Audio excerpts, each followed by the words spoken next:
4 ऐसी रीज़न्स हैं जिसकी वजह से इटली ने कोरोना के बाद इंटरनेशनल स्टूडेंट डेस्टिनेशन के तौर पे काफ़ी पॉपुलैरिटी गेन की है। और जो पहली वजह है वो ये है कि इसकी जो फ़ीस है वो ना होने के बराबर है। नंबर 2, इसका जो 2 तरह की ये स्कॉलरशिप ऑफ़र करता है और नीड बेस्ड स्कॉलरशिप है। नंबर 3, ये यूरोप का पार्ट है, आपको एक्सपोज़र मिलता है, ग्लोबल एक्सपोज़र है, यूरोपियन एक्सपोज़र है और 550 से ज़्यादा जो है इंग्लिश टॉट प्रोग्राम है, जो कि बड़े पॉपुलर डिसिप्लिन्स के अंदर है। और इसकी जो पॉपुलैरिटी गेन करने की वजह है, उसमें सबसे पहली चीज़ जो मैंने आपको बताई कि फ़ी वाला मामला है, यानी जो फ़ी है वो फ्यू हंड्रेड्स में ही रहती है, यानी 150 भी हो सकती है, 900 भी हो सकती है, तो ये थाउजेंड्स में नहीं जा रही।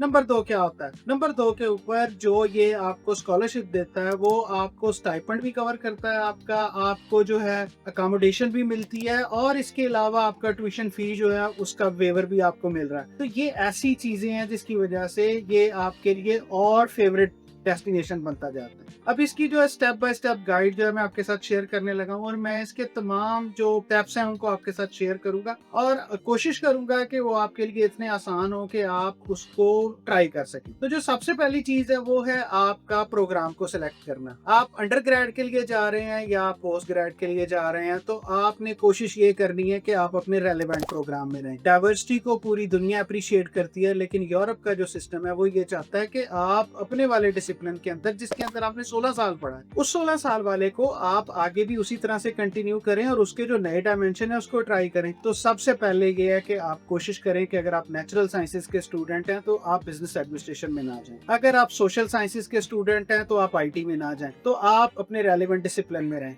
और रेलिवेंट डिसिप्लिन में रहते हुए दूसरी चीज क्या क्या देखें कि जो सीजीपीए है, इवन 2.6 सीजीपीए जो है वो भी एक्सेप्टेबल है, लेकिन उसमें वो होगा क्या, उसमें ये होगा कि आपके सिलेक्ट होने के चांसेस कम हैं। तो आपने ऐसी जगह पे अपना सीजीपीए ट्राई करना है जहां पे आपके सिलेक्ट होने के चांसेस ज्यादा हों। यानी आपने ये देख लेना है कि आपका सीजीपीए जो है वो कहाँ पे आपको ज्यादा अच्छा एडमिशन दिला सकता है, कितनी नीश जो है वो नैरो है। अगर कोई नीश वाइड है तो वहां पे आपके चांसेस कम हो जाएं। दूसरी चीज जो है वो आपने क्या देखनी है, दूसरी चीज आपने ये देखनी है कि वहाँ पे लैंग्वेज की रिक्वायरमेंट क्या है। अब मोस्ट ऑफ द टाइम लोग ये समझते हैं कि जो हम यूनिवर्सिटी का इंग्लिश प्रोफिशिएंसी लेटर देंगे ना, उसके ऊपर आपका एडमिशन हो जाएगा। हाँ, आपका एडमिशन उस पर हो जाएगा, लेकिन क्या होता है कि आपके प्रोफाइल को स्ट्रॉन्ग करने के लिए आपको सजेस्ट किया जाता है कि आपकी सीजीपीए 3 से ऊपर होनी चाहिए, आपका आइल्स होना चाहिए। इससे आपके सिलेक्शन के चांसेस बढ़ेंगे। ऐसी बात नहीं है कि प्रोफिशिएंसी पे आपका एडमिशन नहीं होगा। अब जो बाकी जितने भी कंट्रीज हैं उनकी लोकल लैंग्वेजेस के प्रोग्राम भी इटली जो है ऑफर कर रहा होता है। जैसे फ्रेंच ऑफर कर रहा होता है, जैसे जर्मन में ऑफर कर रहा है कोई डिग्री, इटालियन में ऑफर कर रहा है, स्पेनिश में ऑफर कर रहा है।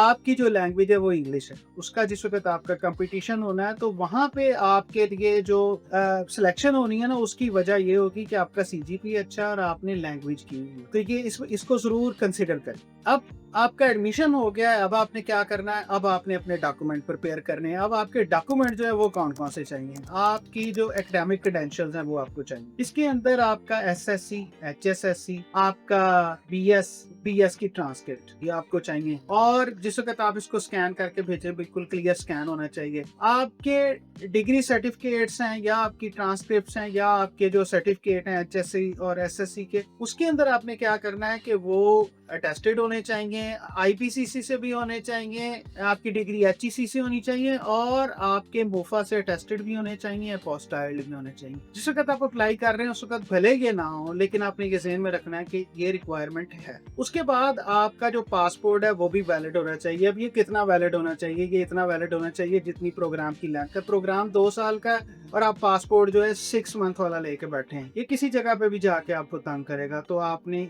इस बात का भी ख्याल रखना है। आपकी जो सीवी है वो अलाइंड होनी चाहिए, यानी आपने सीवी को टेलर करना है इस तरह से कि वो उस प्रोग्राम की जो नीड्स है ना, जो उसके ऑब्जेक्टिव है, उसके बिल्कुल करीब करीब जाती हो। ये सीवी के अंदर से ये पता लगना चाहिए कि आप पैदा ही इस प्रोग्राम के लिए हुए। अच्छा, इसके बाद जो दूसरी इंपॉर्टेंट चीज है वो मोटिवेशन लेटर है। अब मोटिवेशन लेटर जो होता है वो 3 फैक्टर्स को मिला के बनाया जाता है। पहला फैक्टर है आपका सीवी, दूसरा फैक्टर है आपकी अचीवमेंट, जो कुछ आपने पढ़ा है यानी आपकी ट्रांसक्रिप्ट, और तीसरा फैक्टर है प्रोग्राम जो है उसकी आउटलाइंस। इन तीनों को जिस वक्त आप कंबाइन करेंगे तो आपसे एक आइडियल एसओपी बनेगी और आप उस एसओपी को सबमिट करेंगे। आइडियली आपको अपना लैंग्वेज का टेस्ट आईएलटीएस जो है वो सबमिट करना चाहिए। यूजी के लिए, अंडरग्रेड के लिए ओवरऑल 6, नन लेस देन 6, किसी में भी 6 से कम स्कोर नहीं होना चाहिए। और मास्टर्स के लिए, पीजी के लिए ओवरऑल 6.5, नॉन लेस देन 6। ठीक है, एडमिशन जो है 5.5 पे भी होता है, लेकिन आपने बॉर्डर लाइन पे नहीं रहना, आपने सेलेक्ट होना है। सेलेक्ट होने के लिए आपकी बहुत डेकोरेटेड सीवी होनी चाहिए और आपका जो स्कोर है, आपके जो क्रेडेंशियल्स हैं वो एक्सेप्शनल होने चाहिए। अगर एक्सेप्शनल ना भी हो, आउटस्टैंडिंग जरूर होने चाहिए, और अगर आउटस्टैंडिंग भी ना हो तो जो टॉप एवरेज है उसमें जरूर आनी चाहिए। यूनिवर्सिटी में अप्लाई करने के लिए आपके पास दो ऑप्शन है, एक मिनिस्ट्री का पोर्टल है और दूसरा यूनिवर्सिटी में आप डायरेक्ट अप्लाई कर सकते हैं। आपने यूनिवर्सिटी में डायरेक्ट अप्लाई किया तो भी आपने पोर्टल को रिपोर्ट करना है, अगर आपने पोर्टल पे अप्लाई किया तो भी यूनिवर्सिटी में आपने लाजमी अप्लाई करना है। ये सिंक्रोनाइज्ड है एक दूसरे के साथ, ऑटोमेटिक नहीं होना। ठीक है जी, तो एक बात आपने ये ख्याल रखनी है। दूसरा, आपने इसकी एप्लीकेशन फीस जो है उसको ज़हन में रखना है। मैंने बहुत सी वीडियोस देखी है, मेरे पास बहुत सारे स्टूडेंट्स आते हैं, वो ये कहते हैं कि सर ना वहाँ पे आयल्स चाहिए और ना वहाँ पे फीस चाहिए। तो बिलीव यू मी, ये एक ऐसा आप समझ लें कि इल्यूजन है जो जो जो जो आपको तंग करेगा। फीस जो है एज लो एज 20 यूरो है। ठीक है जी, बाज यूनिवर्सिटीज की लास्ट ईयर मैंने 10 यूरो फीस भी देखी थी, लेकिन इस बार जो फी है वो 20 यूरो कम से कम है और ये 100 यूरो तक जाती है, 80 यूरो, 60 यूरो, 70 यूरो। तो फी जो है ना वो लाजमी है। और ये दोनों अगर आपसे नहीं मांग रहे या आपको ये लगता है कि ये मैं वेव ऑफ हो जाऊंगा,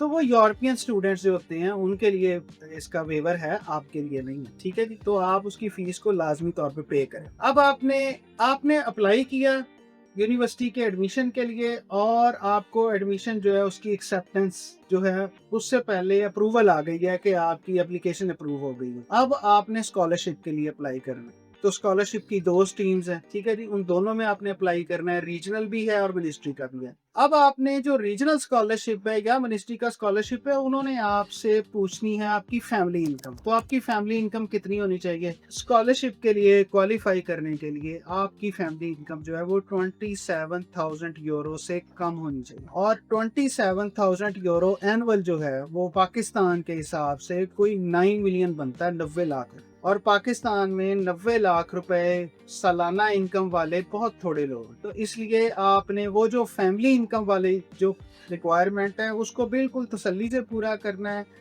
आपकी फैमिली की जो इनकम है उसको आपने प्रूव करना है कि वो 27,000 यूरो एनुअल से कम है। जिस वक्त आप ये साबित कर देंगे या जिस वक्त आप इसके डॉक्यूमेंट भेज देंगे तो इसकी बेस पे आप खुद ब खुद क्वालिफाई कर जाएंगे स्कॉलरशिप के लिए। अब ये करने के बाद अगला स्टेप आपका क्या होगा? आपने स्कॉलरशिप के लिए अप्लाई किया और आपका स्कॉलरशिप जो है अप्रूव हो गया। ये स्कॉलरशिप आपको ट्यूशन फी वेवर देगा, ये स्कॉलरशिप आपको फ्री अकोमोडेशन देगा और ये स्कॉलरशिप आपको मंथली स्टाइपेंड देगा। अब ये जो एनुअल होता है इसकी रेशो 3600 से लेके 7400 यूरो के दरमियान होती है और ये डिपेंड करता है कि आपका सीजीपीए क्या था बीएस का और जो जिस डिग्री में आप जा रहे हैं वहां पे आपकी क्या सिचुएशन है, कितनी डिस्टिंक्शन के साथ आप जा रहे हैं। तो ये इस तरह से है। अब आप जिस वक्त इसको अप्लाई कर देंगे और आपको ये भी अप्रूव हो गया, अब आपने जाना है वीजे के लिए। तो वीजा एप्लीकेशन के लिए आपका एक्सेप्टेंस लेटर, यूनिवर्सिटी की तरफ से एक्सेप्टेंस लेटर वो आपको चाहिए। आपको फाइनेंशियल प्रूफ प्रोवाइड करना है। अब फाइनेंशियल प्रूफ जो है आपका स्कॉलरशिप जरूर हुआ है, लेकिन वो जो स्कॉलरशिप है वो आपकी टोटल लिविंग को कवर नहीं करता। आपकी जो टोटल लिविंग है एक्सपेंस है वो 7,000 यूरो के अराउंड है पूरे साल का, और आपको जो स्कॉलरशिप अप्रूव हुआ है वो लाइक 5,000 अप्रूव। तो जो बाकी पैसे हैं उसके लिए आपको बैंक स्टेटमेंट चाहिए और ये जो आपका स्कॉलरशिप है ये आपको वहां जाके मिलना है, पहले नहीं मिलना। तो पहले के लिए आपको बैंक स्टेटमेंट चाहिए। इस बैंक स्टेटमेंट के अंदर दो टेक्निकलिटीज हैं। पहली टेक्निकलिटी क्या है कि आपको ये कम से कम 7,000 यूरो की चाहिए, और दूसरी टेक्निकलिटी क्या है कि अकाउंट 6 मंथ होल्ड होना चाहिए। आपका अकाउंट होना चाहिए 6 मंथ होल्ड होना चाहिए। इसका ये मतलब नहीं है कि डिपॉजिट 6 महीने पहले होना चाहिए, नहीं। अगर यूनिवर्सिटी ने आपको एडमिशन ही नहीं दिया तो आप पैसे क्यों अरेंज करेंगे?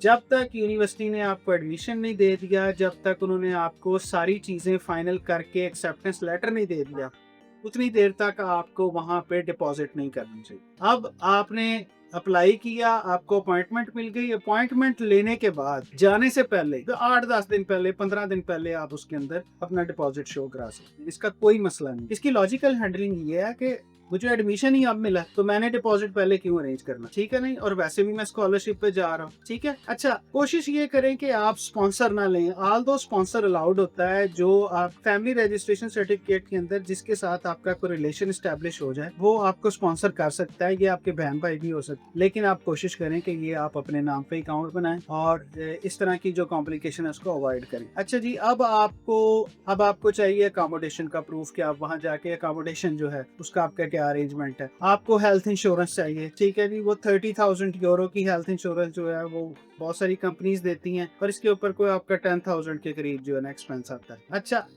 जो पासपोर्ट है उसके लिए मेरी फिर वही बात होगी कि वो कम से कम इतना वैलिड होना चाहिए कि आपका प्रोग्राम जो है कम से कम वो कवर होना चाहिए। ये वो सारी चीजें हैं जिनको अगर आप इंश्योर कर लें तो आपका जो इटली का एडमिशन है वो ना सिर्फ हो जाएगा, आपको वीजा मिल जाएगा, आप एनरोल हो जाएंगे और आप वहां जाके अपनी जो ड्रीम है, अपना जो कैरियर है उसको परस्यू कर सकेंगे।